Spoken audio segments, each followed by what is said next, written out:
Hello everyone, you are once again welcome to this video lecture where we are continuing to look at the different aspects of educational technology. In the previous video, we introduced ourselves to realia, and we said realia, these are real objects that are used by teacher in the process of teaching and learning, with the sole aim of simplifying content, with the sole aim of delivering quality instruction. In this video, we shall turn our attention to limitations of realia. In as much as we have advantages of realia, but also there are limitations of realia. Of course, as we always say, that every dark cloud has a silver lining. So even as regards realia, it is not all roses. So there are limitations. And these limitations, as a teacher, you must be aware of them. Because once you are aware of these limitations, then you will be in a better position to address them and to make sure that you continue to use the realia along with these limitations. So they are not to say they are a hindrance, but you must know that these limitations are there, but despite the limitations, the realia can be very good, can be very pedagogically fit for teaching and learning process. So I am still your course facilitator, Dr. Mark Kahwa, a lecturer in the Faculty of Education at Mountains of the Moon University in Western Uganda. So we look at the limitations of realia.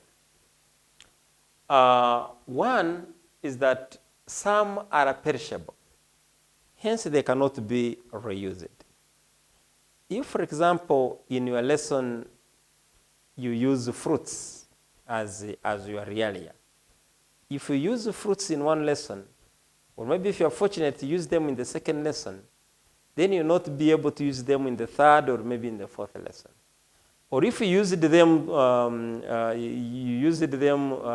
this term or this semester, then you may not be able to use them in the following semester or in the coming semester. So some of them are perishable. And this, of course, is a limitation. Why? It means that every time you use the realia, you have to use for a fresh realia. And of course, if you are using money, that means that every time you use, then you have to look for money. So that is actually a limitation. Because even you check, if you are a teacher of biology, for example, maybe you are teaching about the different parts of fish, and you bring a fish in class, you cannot keep that fish for forever. It will perish. So that is a limitation. Then two, some may pose danger to learners or even scare them. That's not safe to be used in the class. We are saying that some of the realia can be scary to the learners. If, for example, you are teaching about, let me say, you are teaching about reptiles, just like the former example we gave, you cannot bring a python in the classroom. You cannot bring a crocodile in the classroom. So that is now a limitation, that some of them can pose danger to the learners, and therefore they should be kept away. But also, some may not be brought into the classroom, especially when they are big and they are bulky, when they are removable. Like we talked of mountains, we talked of rivers, we talked of lakes, we talk of rocks, we talk of forests. Those are things you cannot bring into the classroom. So what does that one translate into? Of course, it translates now into a cost. Because you remember when we started looking at the realia, we looked at the two categories. Those that can be studied within their natural environment and those that can be brought to the classroom. So if you have many of the realia that cannot be brought into the classroom, then it introduces a cost that each time you want to teach about this realia, then you have to take the learners to that realia. So it introduces a cost. Now, spending too much time on one activity with realia. Of course, if you don't plan your lesson very well, a lot of time might be spent on realia. If learners are not well controlled, they can, get lost by, observing and manipulating the realia, and therefore, diverting the attention from the content or from the real class experiences. Very little time may be given to content related to what I have just been saying, because the whole attention is now diverted onto the realia. But of course, the realia cannot be useful outside the content. So realia must match the content. Now, realia are costly compared to the actual or the oral presentation. As we have said, not all realia will be free. Some of the realia can be very rare, and you have to look for it. But you don't just look for it, it means you're going to inject money. So now we look at models. So in the event you cannot get realia, then you turn your attention to models. So what are models? Now, when we talk of a model is a representation of an idea, is a representation of an object, an event. It can be a process or a system. So models are replicas, or they are copies of real objects. Of course, with suitable change, complexity, timing, safety, and cost factors. If, for example, you wanted to describe my structure, but you cannot easily get me, you wanted to demonstrate by showing me to the learners, but you cannot get me, then you take my picture. My picture will be a model. If you are teaching about the different types of fish, but you cannot get a live fish, so if you present a picture of a fish, then that picture of a fish is a model. If you cannot get a forest from where it is, and indeed you can't, if you get a picture of a forest, then the picture of a forest becomes a model. So models are copies of real objects. So therefore, as the teachers, when we are teaching learners, we always have to think of the two things. In the event that you cannot get realia, then you should turn your focus or your attention to models. So models are photocopies or replicas of real objects. Then, of course, a model is a representation of an idea. Just we have already said that. Models are replicas or copies of real objects with a suitable change in size and so on and so forth.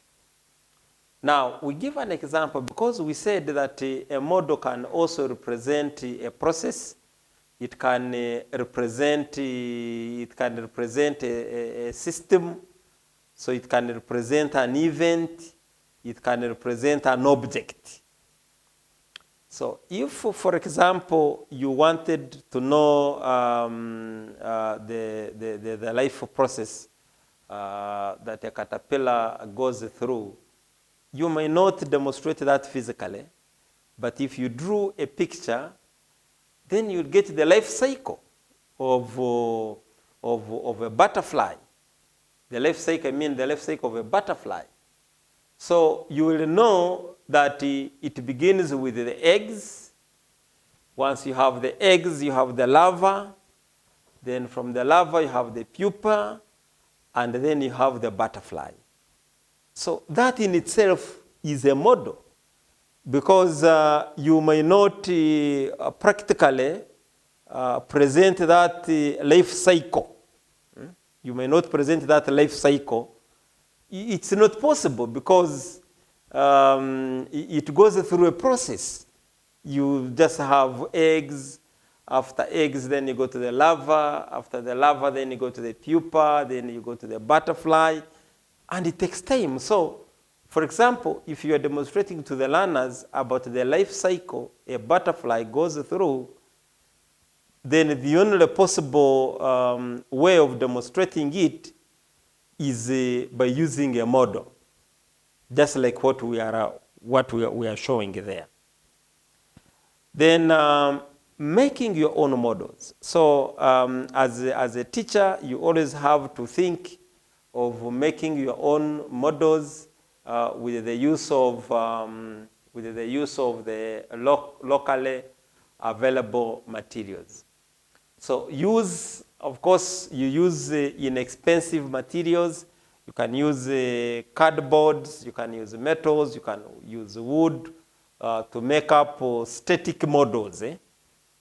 Of course, if you are not good in art, you can always find a colleague who may be good and then can make for you some of these static models. Use the commercial available kits, use models like modeling clay to produce a steel model. So you can use the readily available materials within your locality to make models. But if you don't have that expertise, you always have colleagues who can assist you to do that. Example of models, for example, in geography. If you wanted to show the learners the globe, it is practically impossible. You cannot, for example, bring the globe into the classroom. It is impossible. It is impractical. But you can have a picture of the globe, just like we are showing there. We have a picture of the globe. And with that, the learners are able, for example, to look at the different continents there. They can look at Africa, they can look at America, they can look at Europe, they can look at Asia, and so on and so forth. So that is an example of models. If you want to, of course, have a map of Uganda, you cannot bring the map of Uganda. You cannot bring Uganda as a country into the classroom. But if you have a picture of the map of Uganda, then that becomes a model, and you can very well demonstrate the different, of course, districts, different regions. You can have northern Uganda, western Uganda, eastern Uganda, southern Uganda, and so on and so forth. You can see you have extreme above Sudan, you have Kenya, you have Tanzania, Rwanda, and Democratic Republic of Congo.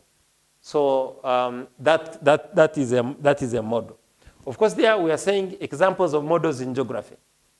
As I have said, and I will continue making an emphasis on this point, that for your respective subjects, you always have to think, and in line with the specific topics and subtopics, you always have to think of what models, of what realia I can bring to the class in order to drive my points home, in order to simplify my teaching, and so on and so forth. For example, when to use models? When real objects are too small or too large to bring to the classroom. That is when you can use. You can use models. When real objects are too small or too large to bring to the classroom. If, for example, you cannot touch an atom. You cannot, if you want to demonstrate to the learners an atom, you cannot touch it. You cannot bring it to the classroom. And you cannot sit with your naked, for example, like a virus. who can say virus, you cannot touch it, you can do what, but you can use models to illustrate, for example, what is a virus, what is an atom. If there is, also you can use models. Okay, there we said when it is too small or too big.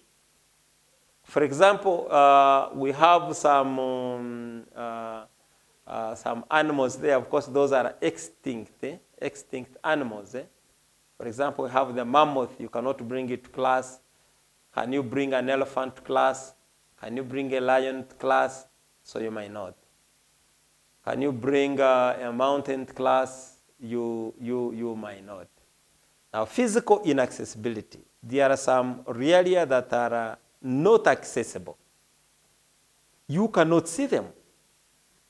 Now, physical inaccessibility, a good example are those extinct animals.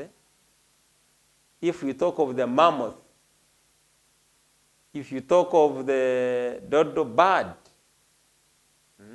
Tasmanian tiger, if they are extinct, you cannot get them.